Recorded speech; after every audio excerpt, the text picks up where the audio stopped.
Tomorrow, a Purdue University student who admitted to killing a classmate on campus faces sentencing. Cody Cousins pleaded guilty last month in the death of 21-year-old Andrew Boldt. His attorney plans to seek a verdict of guilty but mentally ill at the sentencing hearing tomorrow. We've got prominent defense attorney Jack Crawford in studio today to talk about that hearing. You've followed this case, Jack. We've talked to you many times. What do you think about what may happen tomorrow? This is going to be a very interesting hearing tomorrow up in Tippecanoe County, Scott, because 8 months now since Mr. Boldt was killed by Mr. Cousins, we don't know why Mr. Cousins did it. That's highly unusual. The motive has never been disclosed by anyone.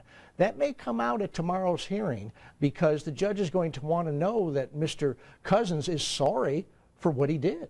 Will we expect to hear the defendant talk to the family and the victim's family if they're there in court? Would that be something that you would advise a client to do?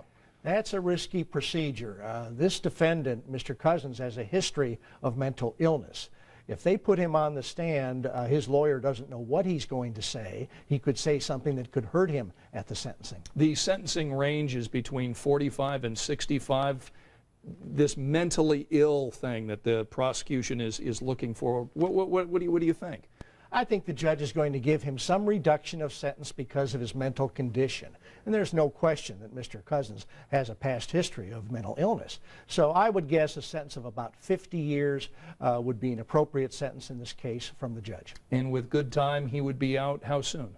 He'd do half of that. This is a case under the old law. He'd do 25 years. I think he's 23 years old, so he'd be out in his late 40s. But the idea that we still don't know why this shooting and stabbing took place on the Purdue campus in January, is that just so surprising to you that we still don't know? I've never seen a case like this where 8 months later, the prosecutor, the defense, no one is saying why it happened.